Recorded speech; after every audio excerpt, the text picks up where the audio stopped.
Hoi, Pudin. Aku dengar kata hang supply barang baru. Ya. Barang baru. Ni barang baru. Hang supply kat siapa? Hang nak tahu aku supply dekat siapa? Aku supply dekat Pik Tanjung. Apa? Pik Tanjung, bye. Hang nak tahu tak? Aku pun ada supply dekat Pik Tanjung baju ni 2 bulan lepas. Tapi tu lah, tak reply chat. Terus blok. Dah hang buat tik dengan dia. Sebab tu dah blok hang. Dia tak layan hang. Hang tengok macam aku. Aku buat baik dengan dia. Cih. Buat baik konon.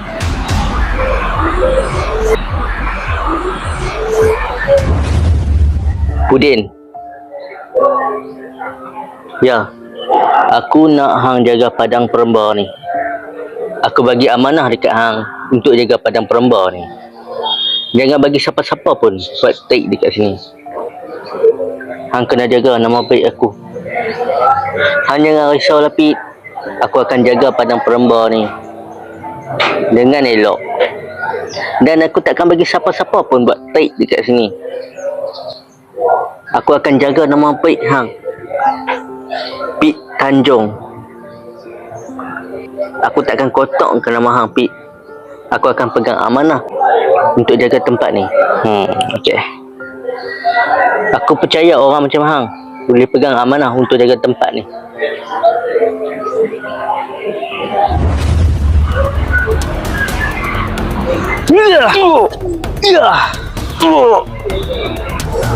Kurang asam.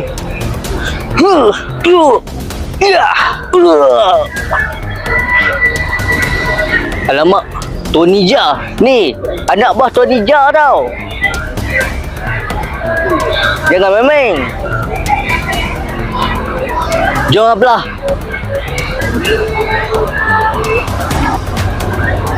Macam mana ni, bos?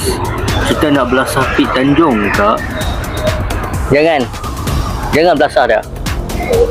Kalau budak-budak, kita ada meeting besar malam ni. Baik, bos. Ciao.